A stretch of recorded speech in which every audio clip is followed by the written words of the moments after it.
Thank you, and Jain, to all of you. Uh, Today we are very eager to hear Gautam ji. You all know I have already shared his brief profile on Zoom meeting invite link. Uh, the What could be better than a speaker like Gautam ji, who has been 15 years plus on China, he has been dating the China, and the topic is very, very interesting.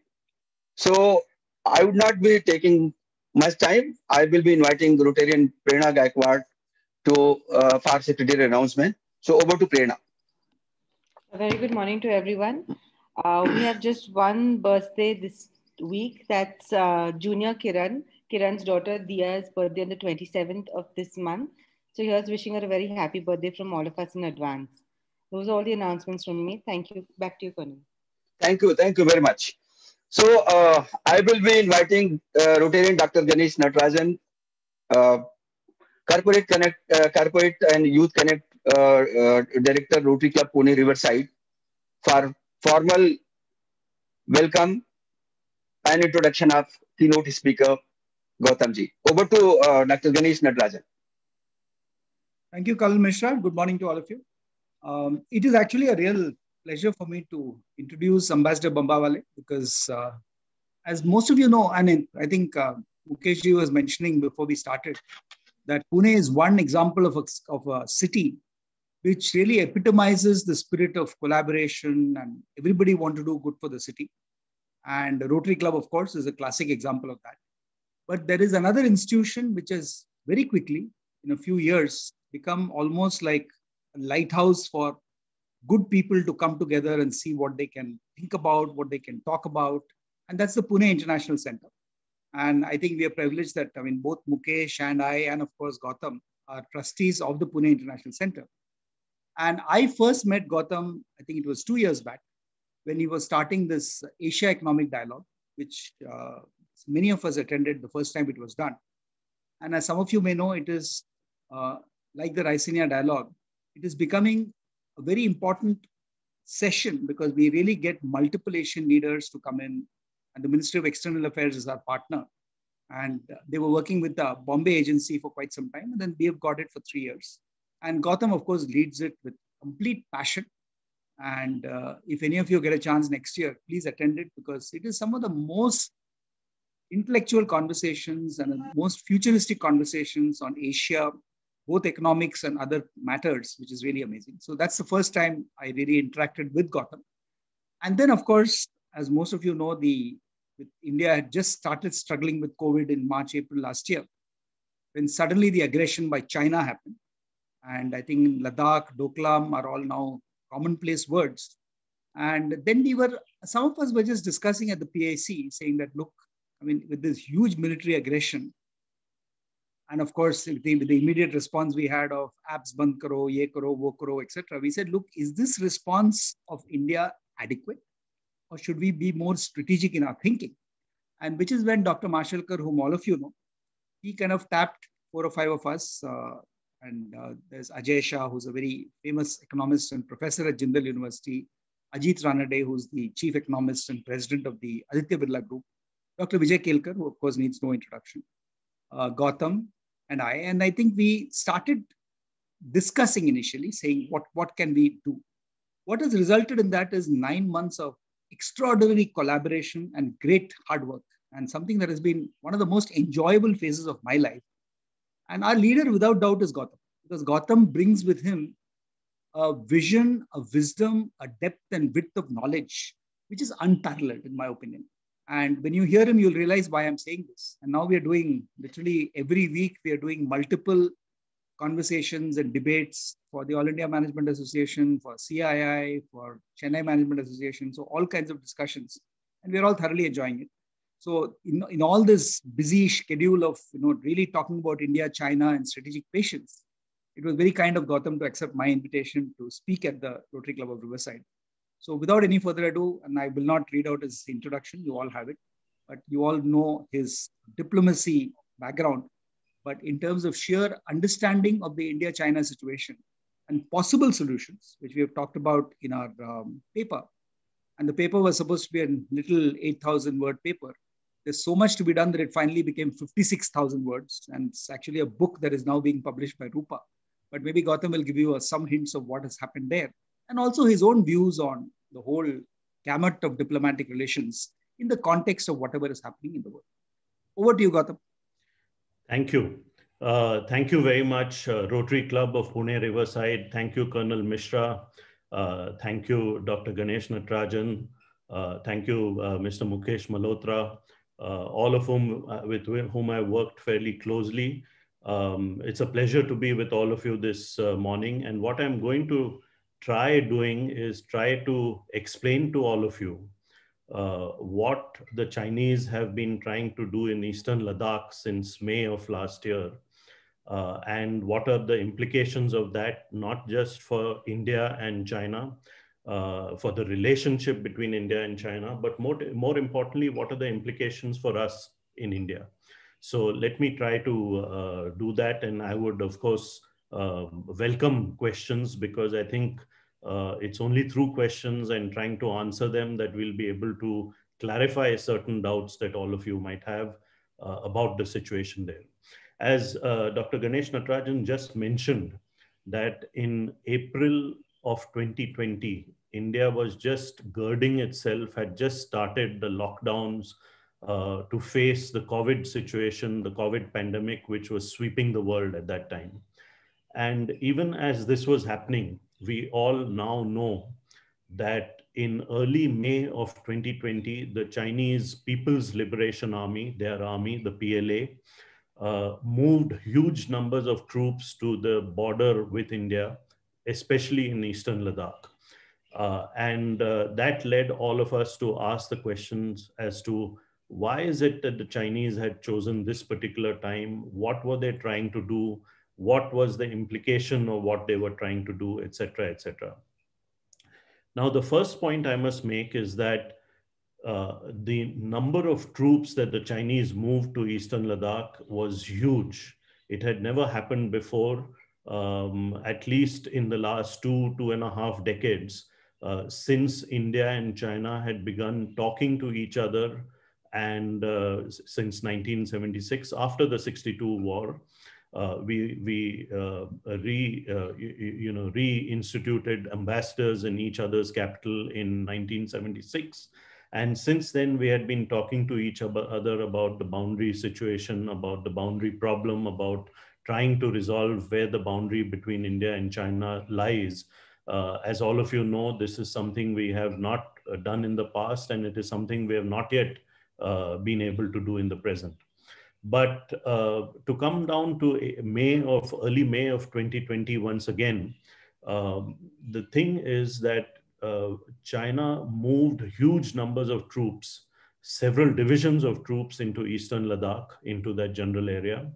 And this itself, the moving of troops along with heavy armor and artillery, tanks, as many of you may have seen in videos that have come out in the recent past, all this movement of military might was itself an abrogation of all the agreements that India and China had signed to maintain peace on our borders, to maintain peace and tranquility in the India-China border areas.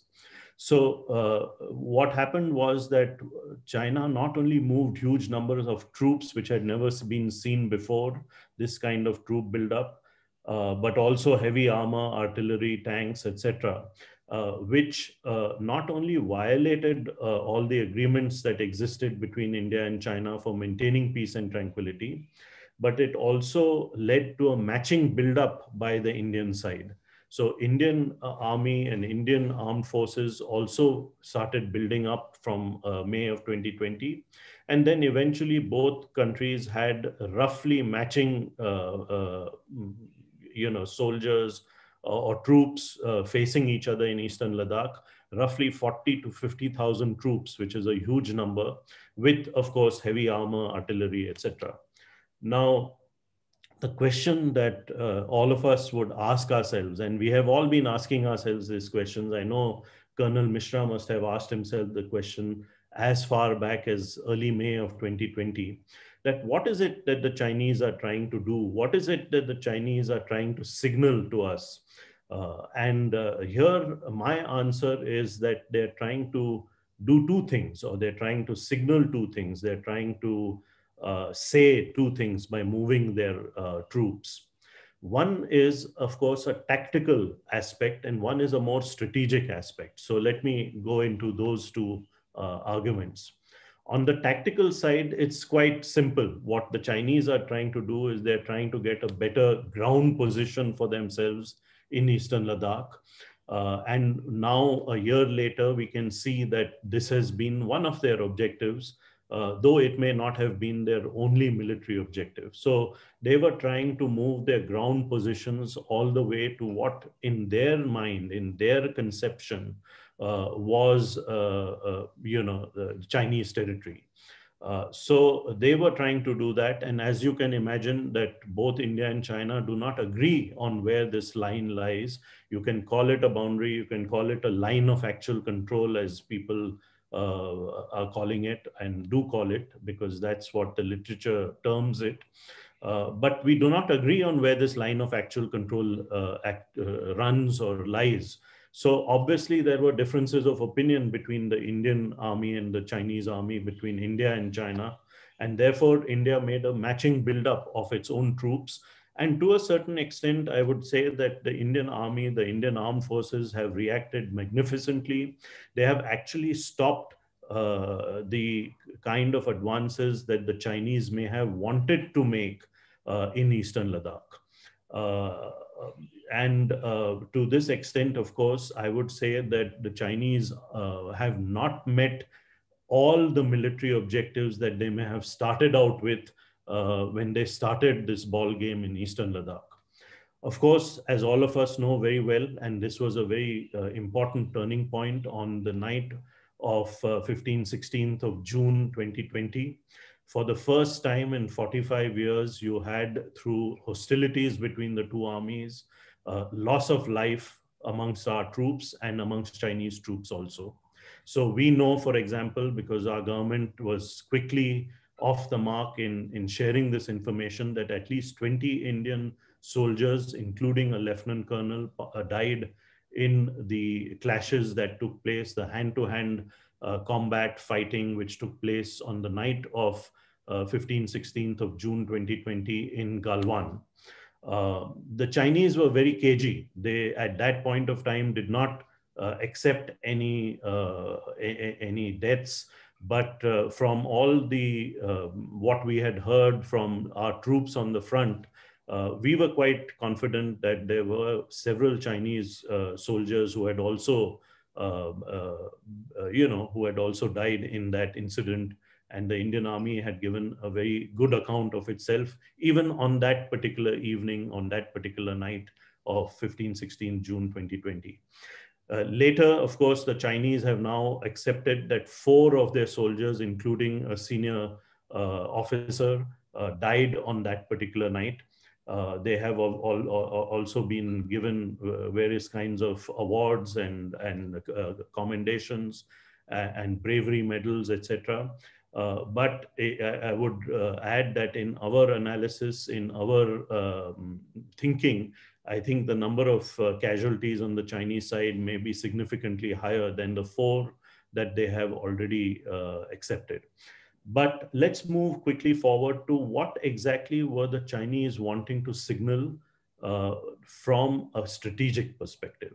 Now, from a strategic perspective, what they were trying to say was much more important. And here, this is the heart of my presentation to you today. What the Chinese were trying to say is that, look, guys, there is a significant asymmetry in economic and military power between China and India. If you just take GDP as an indicator of this asymmetry, China's GDP is roughly 14.5 trillion US dollars. India's GDP is 2.9 trillion US dollars. And the Chinese were trying to make the point, not just to India, but to the rest of Asia and perhaps the world at large, that look, there is only one major country in Asia, one big power, one big boy, one big daddy, one hegemon in Asia, and that is China.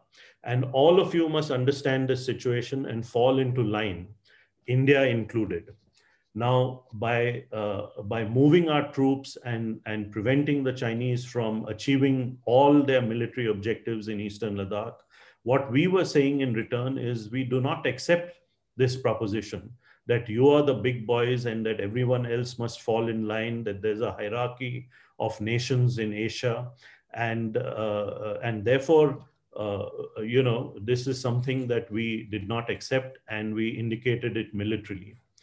Now, once the Chinese had broken many of the agreements which were aimed at maintaining peace and tranquility, and remember, these are intergovernmental agreements signed by senior government officials on both sides, agreed to by the leaders of both countries. Now, all those agreements now actually lie in the dustbin of history. And they have been violated by the Chinese when they moved the troops to Eastern Ladakh in early May of 2020. And they do not have much significance today. Now, India was trying to indicate that we do not accept this proposition that China is the big boy in the room, that China is the big dad in Asia, that you are the hegemon in Asia. So it was very important for the government of India to back up our military response with a geopolitical and a geo-economic response. And that is why the government of India took this decision to ban several Chinese apps. It was part of the messaging that India was doing to China, that we do not accept your proposition that you are the only big boy in Asia. And in fact, what the Chinese were trying to indicate was that the 21st century was not an Asian century, which all of us tend to argue. The 21st century is merely and purely a Chinese century. So it was very important for the government of India to take these decisions in geoeconomics as well as in geopolitics. On the economic side, we took a whole series of decisions like banning certain Chinese apps, and those bans continue even today. Like making it more difficult for Chinese investment to come into India, we put in layers of scrutiny. We also took other measures, including advising our companies like Jio and Airtel, etc., that let's try to reduce the Chinese footprint in our telecom industry, and definitely try to keep them out of the trials and rollout of 5G technology, which is currently underway in India. So these are various measures that India took on the economic side to indicate to China that if there can be no peace, if there is no peace on the border, then the rest of the India-China relationship is going to be negatively impacted. Geopolitically also, India continued to move with, say, for example, the Quad, the 4 countries which make up the Quad, India, Japan, Australia, and the United States. As you can see that it has moved very rapidly over the last few months, say from October last year when there was a physical meeting of the Quad foreign ministers in Tokyo. And a few weeks ago, you had a virtual meeting of the Quad leaders, the president of the US and the prime ministers of the other 3 countries. So that is what India is doing geopolitically. Now, all of this, of course, is to indicate to the Chinese that if there is no peace on the border, if you have decided to break all the agreements that we had reached in terms of maintaining peace and tranquility in the India-China border areas, then the rest of the India-China relationship cannot continue to remain as it was. And this is exactly what is the playbook of China, that we will do what we can do militarily because of our greater strength on the border. But yet in the rest of the relationship, where economics is concerned, where trade is concerned, where investment is concerned, things must continue as they were earlier. And India has indicated that we will not play according to the Chinese playbook. In fact, there will be implications for the rest of the relationship as the peace on the border has been disturbed. And that is why our External Affairs Minister, Dr. Jaishankar, keeps saying that the India-China relationship is at a crossroad. It is actually China which took the decision, and this decision wouldn't have been made lightly. It wouldn't have been made by a local commander of the PLA or by senior PLA generals. This is a decision which would have been taken at the pinnacle of power in China, which is by General Secretary and Chairman of the Central Military Commission, Xi Jinping himself, to abrogate all the agreements with India and move the troops in such large numbers, with heavy armor and artillery in eastern Ladakh. So India has now clearly indicated that if there cannot be any peace on the borders between India and China, the rest of the relationship will get impacted, and you can see that it is impacted. Now, therefore, in the coming weeks and coming months, I can share with all of you that I see the India-China relationship deteriorating much more than it has deteriorated today, because I do not see the Chinese and the Chinese leadership walking back on the decisions that they have taken on the military side. They were hoping that, as they had done in the South China Seas, that such military action will not impact the rest of their relationship, say with ASEAN in the South China Sea. But India has clearly indicated that this cannot be the case, and therefore it is something I predict that the relationship is going to deteriorate in the coming years, and all of you who are in business must expect an impact on trade, investment, and business also. Now, I know that all of you would be saying to yourselves, but a diplomat is supposed to build good relations. But I can share with you that at difficult times, it is our duty to tell the rest of the country, and this is what I'm telling you, that we have to indicate to the Chinese that we are ready to tolerate and face a worsening relationship between India and China across the board. Now, this brings me to my final point, and I'm going to stop there so that you can ask your questions. But the point that Dr. Ganesh Natarajan made, that how in the longer term, you see, this is not merely a military matter. It is not merely a military affair. It is a long-term game. And in the long term, how is India going to rise to this China challenge?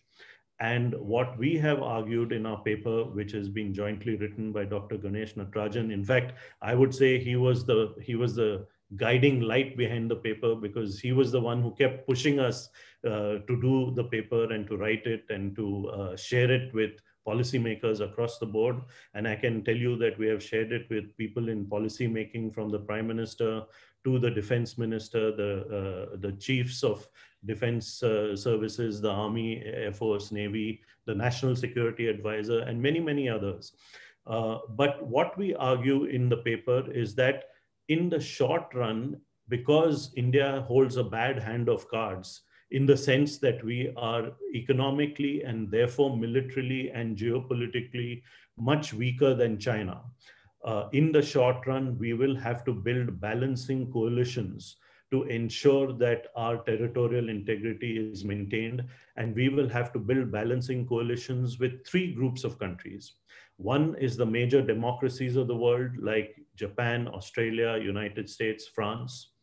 Two is with countries who are on China's periphery, like Russia and Vietnam. And three is India's neighborhood. So countries like Bangladesh and Sri Lanka, for example. So this is what we argue, that in the short run, India will have to build balancing coalitions with other groups of countries to stave off the China challenge. But in the long run, the answer is all economic, that we will have to ensure a fast return to 7 or 8% GDP growth per annum, so that the asymmetry, economic and by extension military asymmetry between India and China will be reduced over the next 20 or 25 years. And we have projected that if we are able to regain the confidence of investors, if we can ensure that investment flows into the Indian economy again, And if we can ensure that India's economy grows at 7 to 8% GDP per annum per year, then by 2047, that is the year when independent India becomes 100 years old, or the Republic of India becomes 100 years old. At that point of time, if we have a 8% GDP growth rate from now on, and if China has a GDP growth rate of 5%, which is quite a realistic assessment, it's not very high, it's not very low, but it is what is being projected by economists.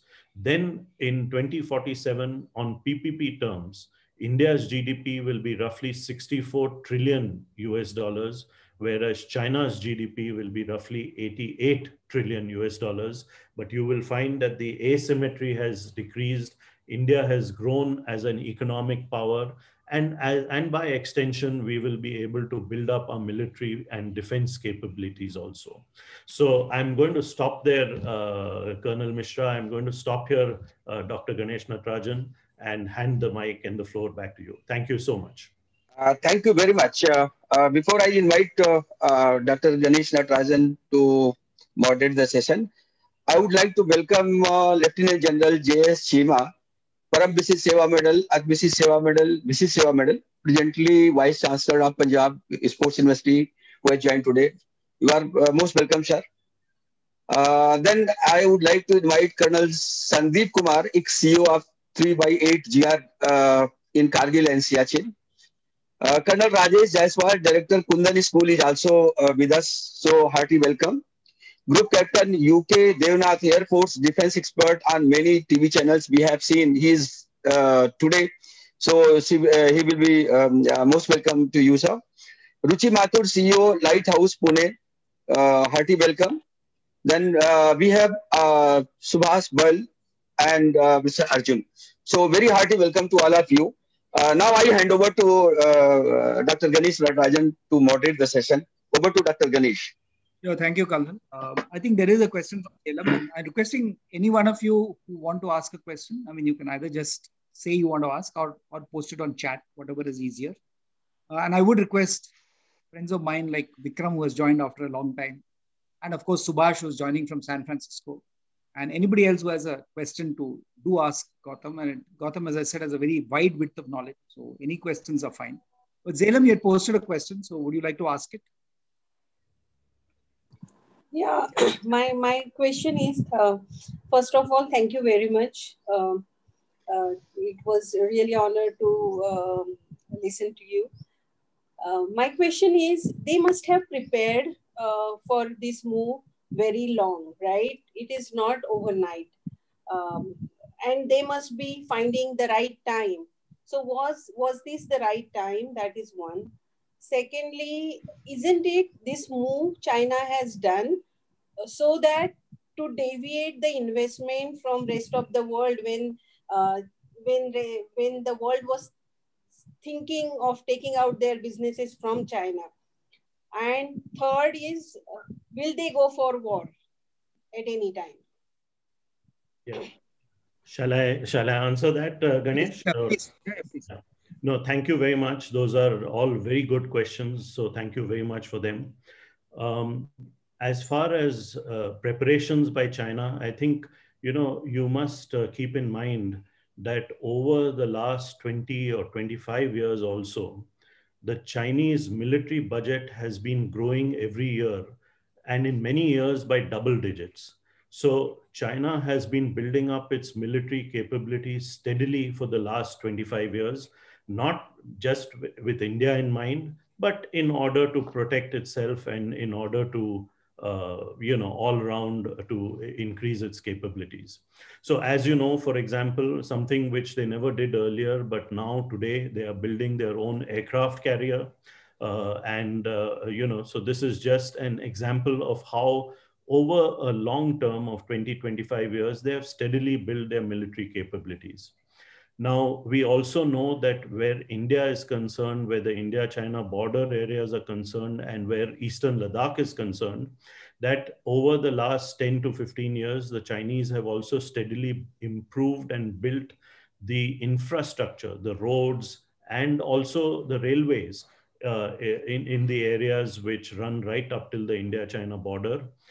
As a result, India has also started building roads in our side of the border, but there is a definite asymmetry where the Chinese road building activity and Indian road building activity is concerned. Also because of the terrain, because the Chinese are building on a plateau, the Tibetan plateau, whereas we are building in the Himalayas, where we have to, where we are on the wrong side of the mountains.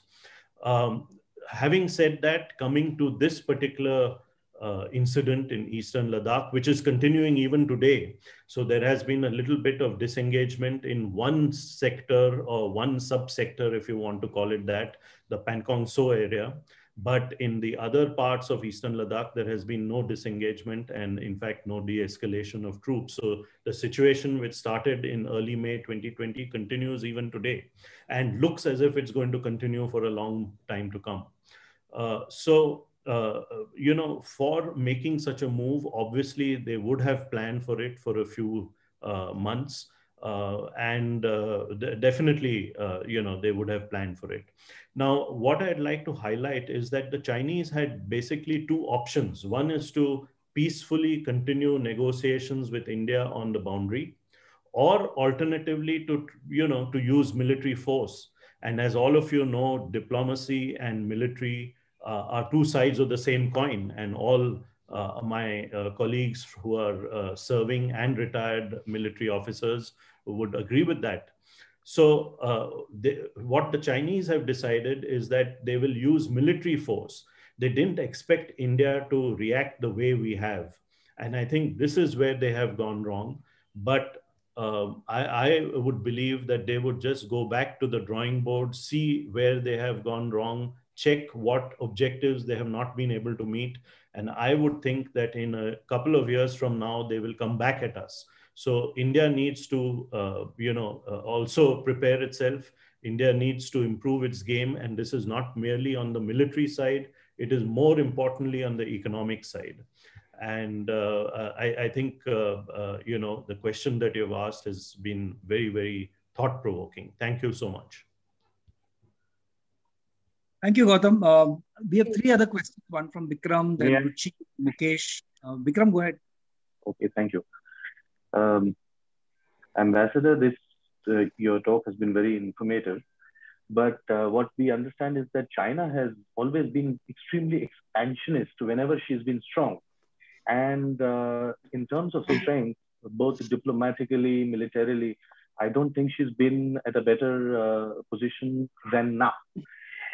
Because at least from the numbers we see, for an economy stricken by the corona pandemic, and China doesn't seem to be affected at all, at least from the numbers that they declare.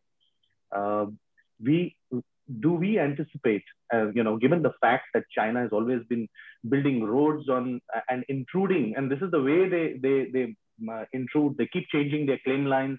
Whenever they come for a discussion or a negotiation, they revert to some obscure treaty and say that this is our actual claim line, although this was the claim line that we said in our last negotiation.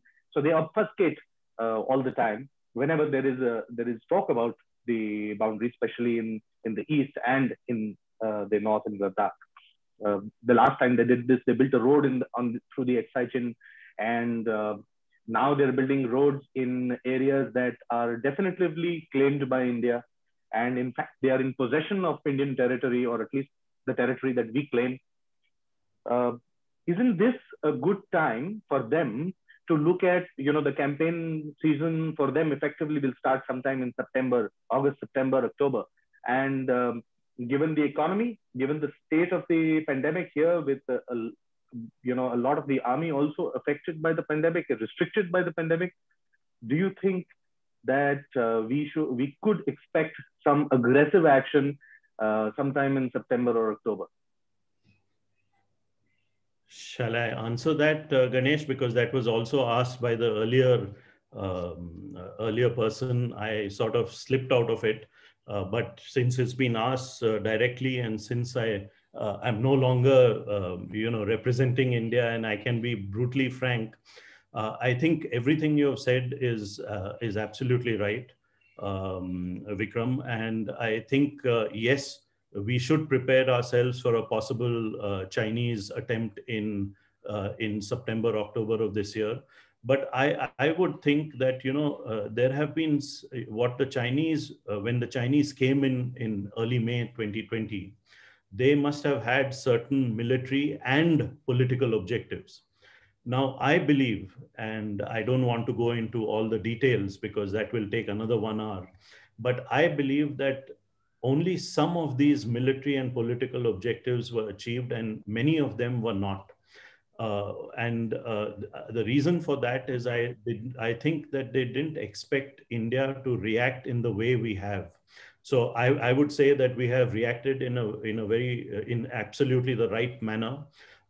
And we have linked the entire relationship to peace and tranquility on our borders. I would think that they will go back to the drawing board and possibly not September, October 2021, but perhaps September, October 2022 come back at us after having taken corrective actions on the points where they must have found that there are certain weaknesses on their side. So that's what I would try to argue. Ruchi, you had a question? Yes, thank you. Firstly, it's really, it felt like being in college and being in a lecture session, listening to you, Ambassador. Thank you. I was fortunate to be in the PIC session and the IMA session, and thanks to Colonel Mishra for inviting me. I immediately wanted to hear you. I wanted to understand that, it's like both countries are obviously reading, whatever documents are available and understanding where the other country is in their approach and in their thinking. And, number one, I'm curious to know that on what basis, what is our reading of China's intent, and the long-term intent. Like you talked about the tactical and strategic intent of the incident that happened last year, incidents. But what is their overall long-term? Is it about, politically also capturing the territory? Is it as far as that? Is it about, the modern form of colonization that, economically, it is, as if like basically India cannot retain its sovereignty, vis-a-vis China, economically speaking, while, politically it may still be a sovereign nation. What is our reading of their intent? And if the intent is indeed, something which would be to us extreme, then they are not going to wait till 2047. So we should be having, what should our plan be? Is this really what our plan should be, what is laid out in the paper? Yeah, sure. Thank you very much for that very interesting question, Ruchi. Very relevant and very, very good question. What is China's intent? I think the answer to any one of us who has been looking at China, reading about China, studying China for many, many decades is very, very clear. World domination. The Chinese today are completely focused on overtaking the United States as the preeminent superpower in the world, both economically as well as militarily. It's going to take time, but you can see that a kind of contestation has already started over the last few years between these two great powers. So the intent is very clear. Now, as part of that intent, and India is nowhere in the picture where that big picture thing in China is concerned, because as far as China is concerned, India is too small and too insignificant in this broader worldview that I have just painted for you. But where you are right is that China will do everything on the ground militarily to get into the most advantageous position as far as the border dispute, as far as the boundary question between our two countries is concerned. And that is what they have done in May, from May of 2020. And this is in one part, which is in Ladakh, in Eastern Ladakh. Yes, you're absolutely right, 2047. But I think we should also understand that India has its own strengths. Militarily, we have shown, at least in one part of our border with China in eastern Ladakh, that we are able to build up our military strength and withstand the pressures from the Chinese army. I don't think at this point in time, in its contestation with the United States, which is the bigger picture, that China is going to start a full-scale all-out war, as Vikram was saying, or one of our previous people was saying. I don't think the Chinese are going to do that. What they were hoping to do is continue to nibble at territory, because they have done that very successfully in the South China Seas, with no comeback from the ASEAN countries, including the ASEAN countries who claimed those parts of the seas. What India has done is it has given a strong pushback, saying we are not going to stand for this nibbling at our territory, making small military adjustments on our borders. And I think that is a very big difference between what China has experienced in the South China Sea and what it has experienced on the India-China borders. So I think it is not as if they're going to have a big scale war and run over India. No, not at all. I think India is too big a country. Also remember that, we can use the Mao dictum back at them, that we can draw them deep and then strike back at them. But let me not go into those kind of war scenarios which may alarm all of you. But I think the answer to the China challenge, as Ganesh and I have been arguing along with our other co-authors, is not so much on the military side. Yes, we have to, in the short term, have a military response. There's no doubt about that. And our military has responded magnificently. There is absolutely no doubt about that. And by the military, I mean not just the Indian Army, but the Indian Air Force and the Indian Navy also. Those who know what is happening around the world will understand that point. But the answer to that is that, we cannot continue to have this asymmetry between India and China on the economic and by extension on the military, technology, education, science sides, which is a $14.5 trillion economy growing at 6% per annum, and a $2.9 trillion economy growing at 4.5% per annum. So we have focused our attention on that. And in the long run, the game is all going to be on economics and geoeconomics. So all of you who are, in business, and all of us, because we are in business also of a small kind, we need to gird ourselves. Of course, the government has to take the lead role. We argue in our paper that there are three big areas in the long run which the government needs to focus on, which is one, there is too much government micromanagement of the economy. Two, India is increasingly, even on the economic side, an administrative state where the administrators, the bureaucrats are playing a role in economic decision making.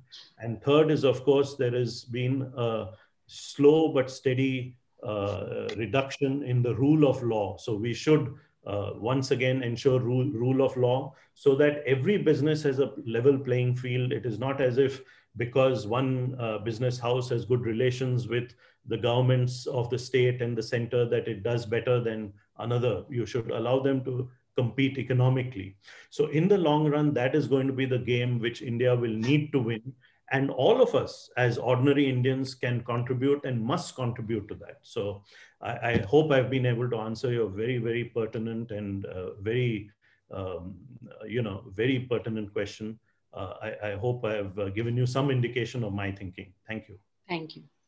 Gautam, as a diplomat, I want your view on, yesterday, as you know, the Bao Forum was started in China, which is their annual show of strength as far as economy and everything else is concerned.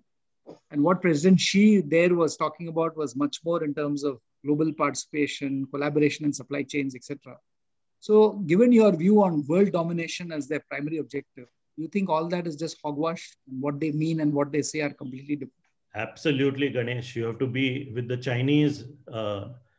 Some people say in India too, but I would say that India is much more open and transparent than China. But with China, you have to be able to read between the lines. And there is much that is in between the lines. Look, it is very clear. You can see what President Xi Jinping has said yesterday at the Boao Forum. You can see what he said at the World Economic Forum in January of this year, as well as January 2 years ago. they talk about continuing globalization, etc. But what is not said, and this is very important, is that all that will happen with a change in which country is the preeminent superpower, economic and military in the world, which is that the United States will be replaced by China, and then all of this must continue as it is. So you have to understand this and read between the lines.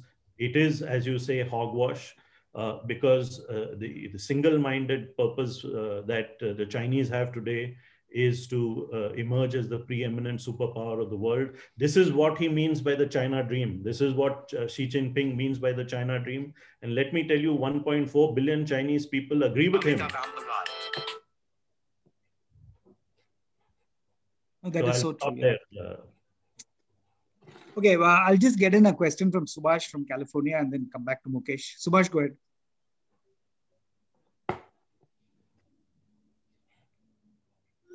Hello. Thanks for a great session indeed. Really interesting. So I'll make some observations and then follow that with a question. So, obviously, some of the weaknesses you pointed out about India, I think one of our other major problems is that we have hostile neighbors, relatively speaking, compared to China. So given that, and then in the past, it would appear as though India never aligned really solidly with any other big powers. If anything, it looked like India favored Russia maybe, but certainly not the Western countries. So now with the current proposal of forming good, deep alliances of different kinds, including Quad, I kind of feel that, living in the United States, for example, I don't see ever any US diplomat or official really giving any importance to India. So my question is, with our desire to form these various strategic alliances, how concerned are they or interested are they in forming really deep alliance with India? Yeah, that's a very relevant question, very appropriate question to ask. Look, I must mention that, since this military situation has developed in early May of 2020 on our borders in Eastern Ladakh, on our borders with China, the United States has very openly, and this is for the first time, I think, in the last so many decades, the United States has very openly sided with India and has said that whatever India has been saying about the situation on the ground is correct, and whatever China has been saying is not absolutely accurate. So that is one big change which has taken place. Point number two, which I would like to point out, is that you have a new administration in the United States, a new presidency in the United States, President Biden. Look at the speed with which he wanted to have even a virtual meeting of the Quad, which is the leaders of the United States, Japan, Australia, and India. So all these are indications about the way the India-US relationship is going, including in defense and security matters where it is moving fastest. So I think that, yes, just as I said that China is laser focused on its contention with the United States, so too the United States is focused on two aspects. One is, one is capacities at home, which have now been very openly seen in the rest of the world also as being inadequate and not that of a 21st century. And secondly, it is focused internationally on its contention with China. So it continues to do that. So I have a feeling that, the India-US relationship is in a much better place than you described it.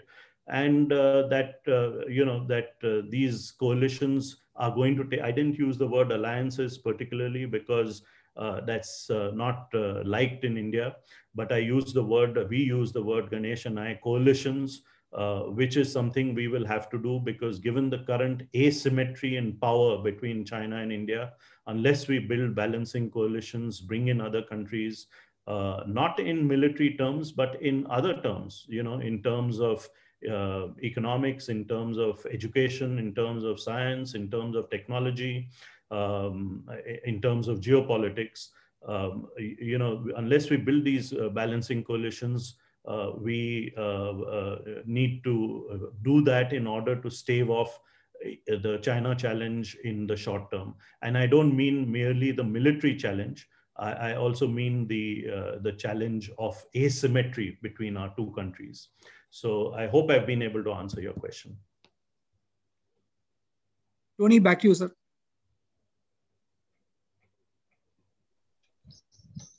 Hi, Gautam. I don't mean to this thing, but we've been talking about asymmetry, which is a fact. There's no question about that.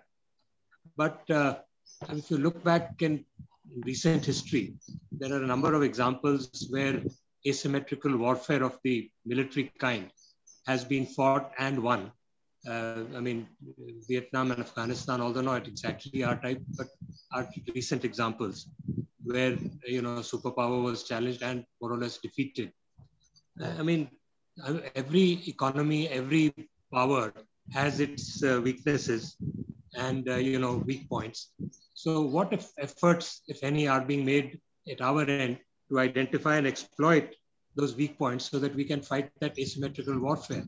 I really feel that, much as 2047 is a great target, it's too far away. And as Zelam said a little while ago, are they going to let us sort of reach that place in 25 years, or will they keep on, disturbing it so that that 25 becomes 50 or 60 or whatever it is? So should we not be looking at some ways of exploiting their weaknesses? And number two, I think one of the big problems in our setup here is the fact that, unlike you, very few people in this country are China specialists. I mean, very little education of China, of the Chinese language, of their history, their way of thinking, etc., is being done at all. So isn't it time that if you want to meet that asymmetry and make some changes in that, or be able to sort of reduce that gap, that understanding and education of Chinese language, literature, philosophy, etc., also is increased at our end, and what are we doing about it? Yeah, excellent questions, Mukesh, and thank you very much for them, because it does help in balancing out and what I've been saying. So when you asked about asymmetric warfare, let me say that, yes, you are right. When you look at the big picture thing, that and use GDP as an indicator of the big picture asymmetry between China and India, China being a $14.5 trillion economy, India having a GDP of $2.9 trillion. The fact is that we have been able to militarily hold off the Chinese because of asymmetric, asymmetric warfare or asymmetric, use of forces in Ladakh. So the fact that the Indian Army and the Indian Armed Forces have given such a magnificent account of themselves shows that there are certain things inbuilt into the situation where we had an asymmetric capability. Fighting at 14, 15, 16,000 feet, for example, I think our troops have shown that they were much better than Chinese troops. Which is not to say that in 2 years that kind of capability cannot be equalized, etc. So I would say that, at the big picture, there is asymmetry, but on the ground, our troops have shown that asymmetric kind of use of force can save the day and can match the enemy. So I would agree with you that there has been a use of asymmetry on the ground level, especially in Eastern Ladakh. I'd like to target one of the other points you made, that 2047 is too far into the future. I'm sorry to say that we need to change our thinking, because the Chinese are not thinking merely about 2047, they're thinking about 2147. and we will need to do it. Not all of us, and I don't mean that you need to do it in business. Obviously, for you in business, every quarter is important. So you look at the next 3 months. But there has to be a capability in India, as you have rightly said in the second question that you posed, to think long term and to think strategic. And I would urge that, all of us can do that. So we must not just think about 2047, we have to think about 2147 also.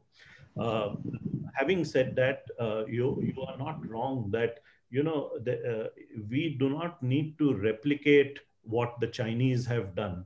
We do not need to replicate the economic reforms and the GDP growth that they have achieved by doing things which they have done.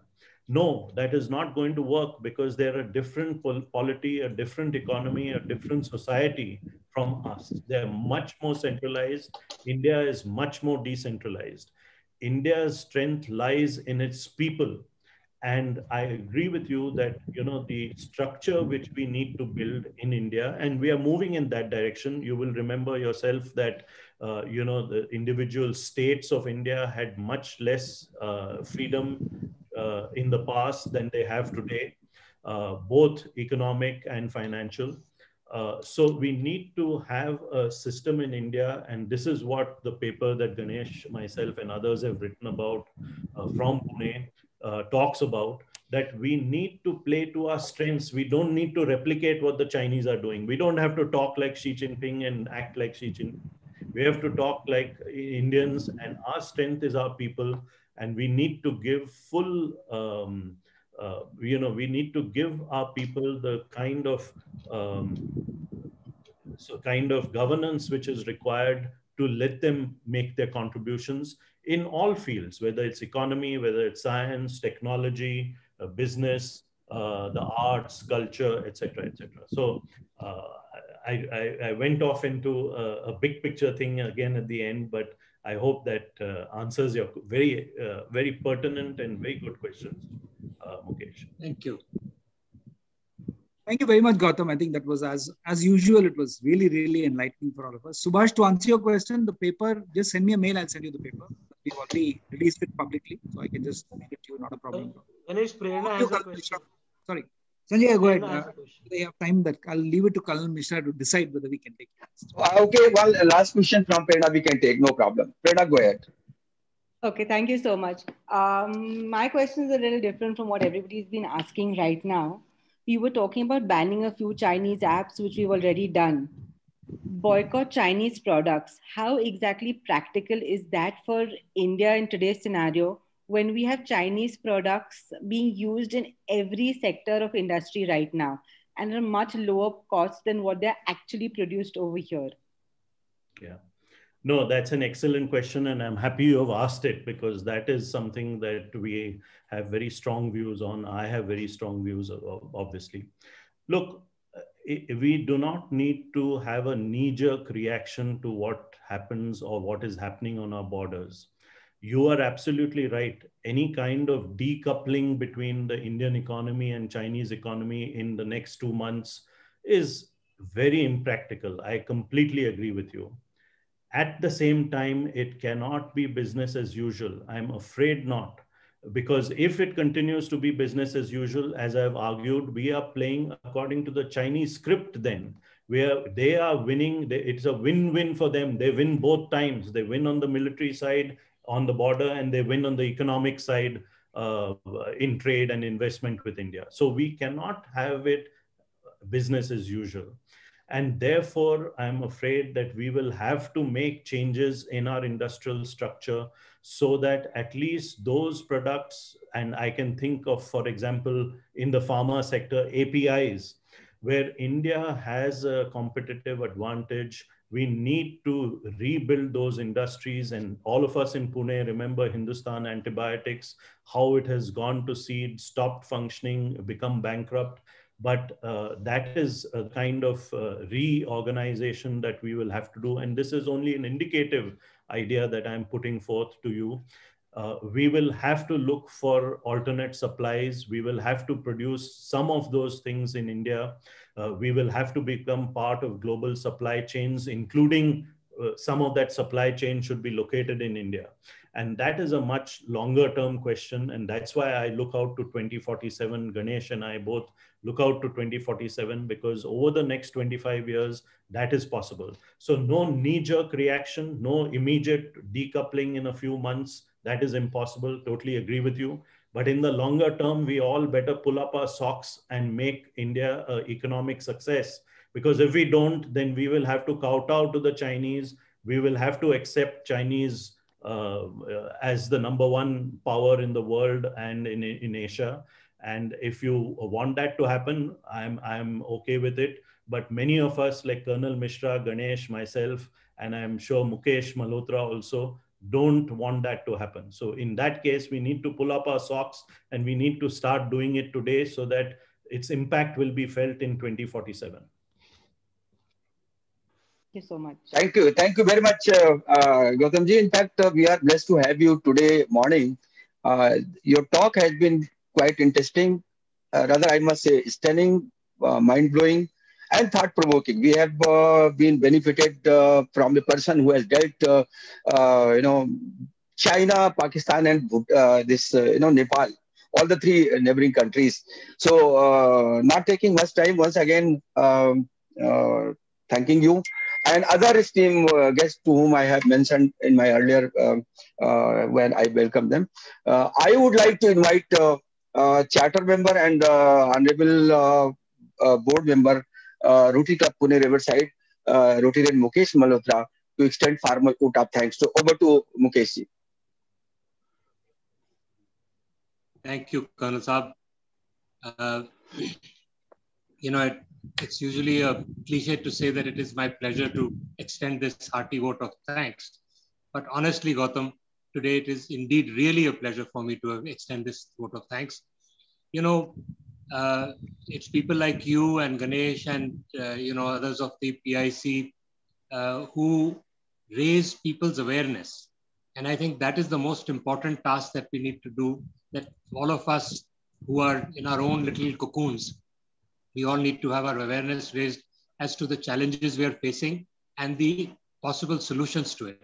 It's only when enough people in this country are aware of the issues involved and aware of what the problems are and aware of what the future may look like if we don't take immediate steps to change it, that some changes will happen. Otherwise, we are all more interested in Mandir Masjid than election today, state election here, state election there.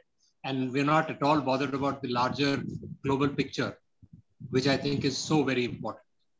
And which is why I'm not just thanking you for this talk to our club, but I'm thanking you for making people aware through that paper and that book that you have authored along with Ganesh and others, to make people aware and to give us all a little bit of a jolt in our backsides, so that we actually move towards doing something and that we reduce or eliminate, if possible, the asymmetry that exists today. And we should all be aware of it. Thank you very much. And I would love to have a personal discussion with you sometime, but that's for another day. Thank you very much for talking to us today and wish you all the very best. May you keep on producing more such papers and may you keep on inspiring and awakening all of us who don't know enough about these matters. Thank you. Thank you. Thank you. Thank you very much. And before meeting is adjourned, I would like to have one announcement. On coming Wednesday, 28 April 2021, we have our own member, Rotarian Bikram Puri, who is the honorable board member. He is going to speak on a very interesting topic. I will not share that. That will be shared by him only on that day. So please join on that day in large number.